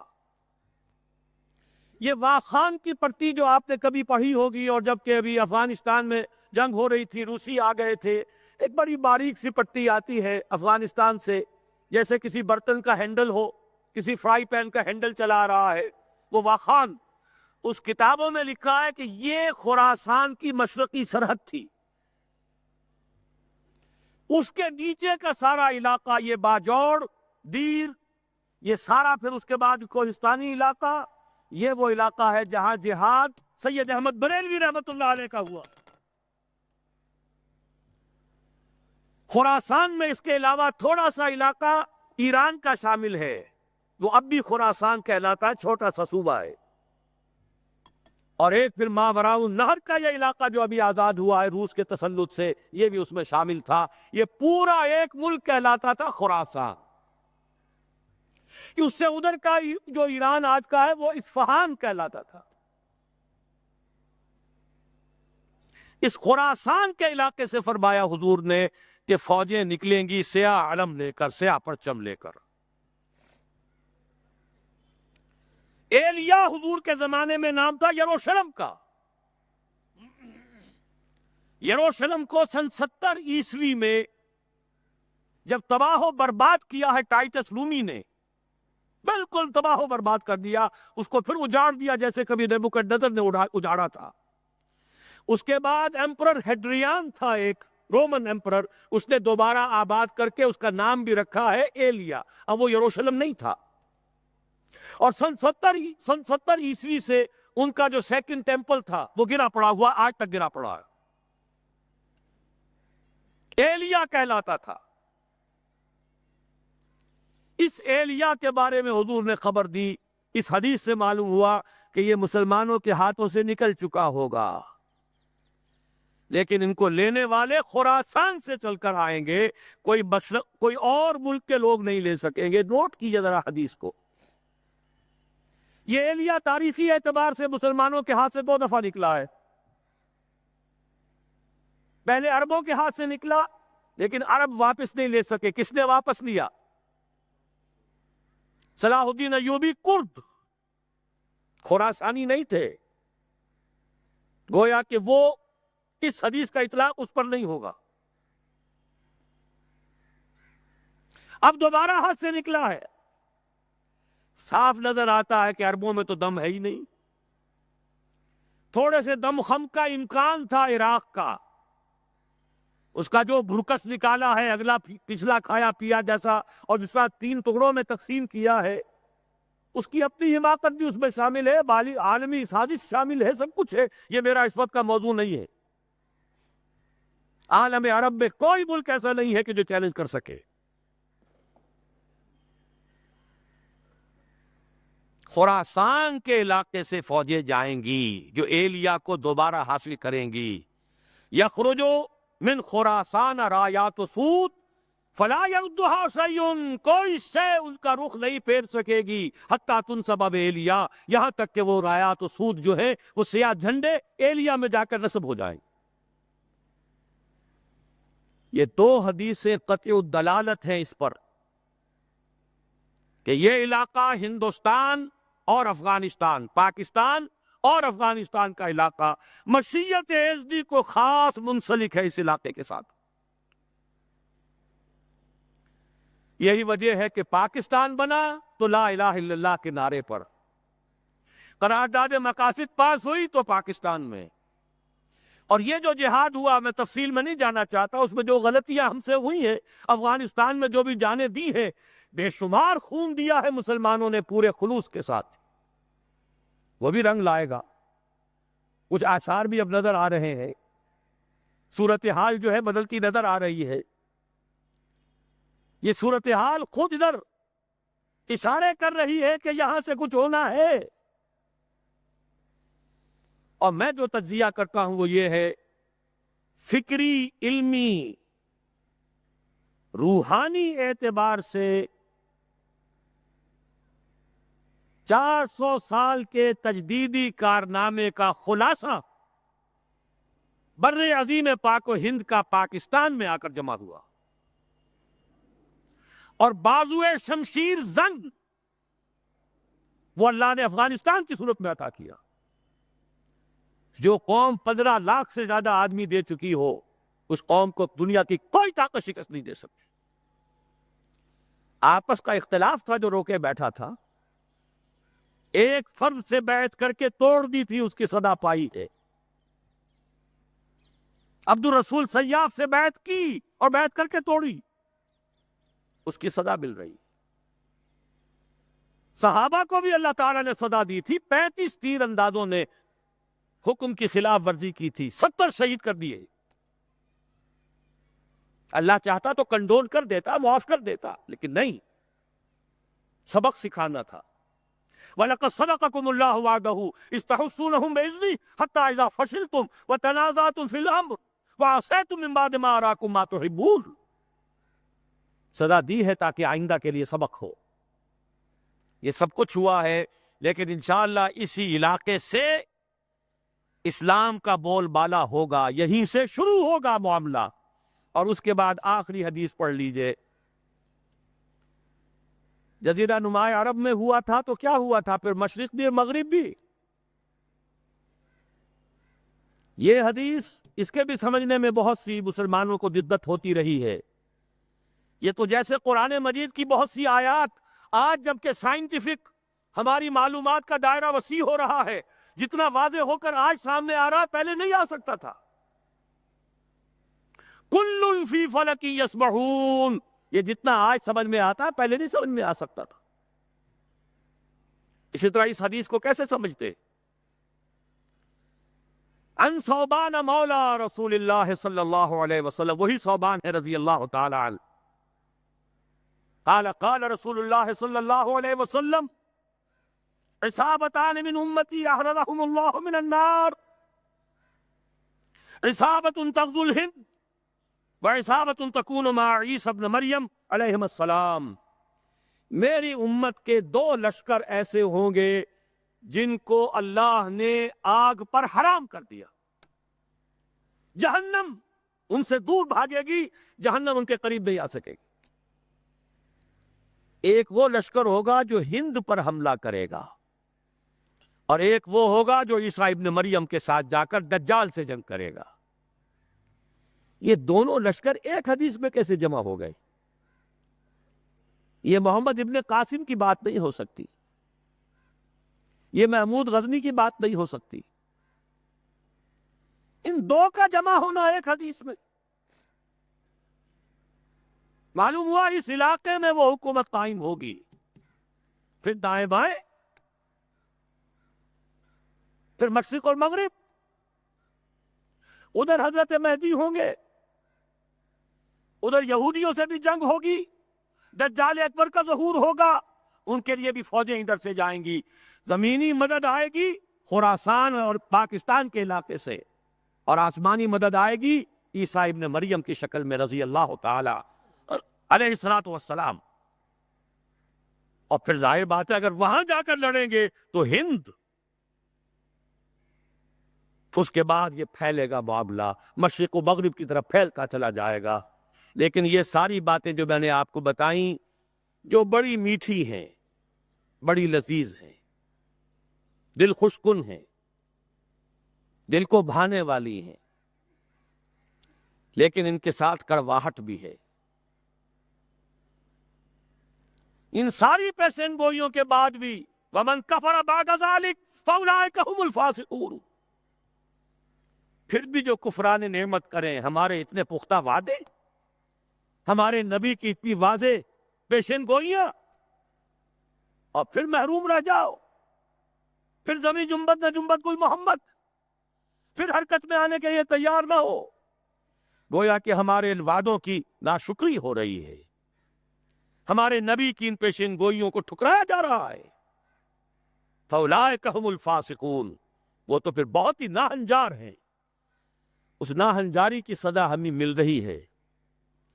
ہم بھٹک گئے تھے صحیح راستے پر آتے ہوئے، 1951 سے ہمارا قافلہ بھٹکا ہے، 1949 میں قرارداد مقاصد، 1950 میں تمام مذہبی فرقوں کے طرف سے متفق علیہ دستور کے 22 اصول، 51 سے الیکشن میں حصہ لے کر جو بیڑا غرق کیا ہے، اسلام کی منزل جو کھوٹی کی ہے، اسلام کو ایک پولیٹیکل ایشو بنا کر، ایک پارٹی ایشو بنا کر، متنازع مسئلہ بنا کر، اور پھر 5 جماعتیں اسلام کے نام پر ووٹ لینے کے لیے میدان میں آئی، تو جو کچھ حشر ہوا ہے وہ ہمارے سامنے ہے۔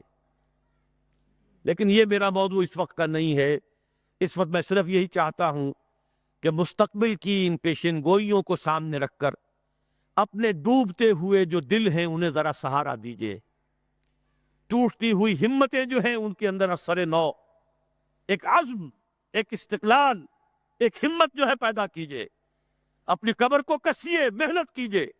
یا ایھا الذین آمنوا هل ادلکم علی تجارۃ تنجیکم من عذاب علیم تؤمنون باللہ ورسولہ وتجاہدون فی سبیل اللہ باموالکم وانفسکم ذالکم خیر لکم ان کنتم تعلمون۔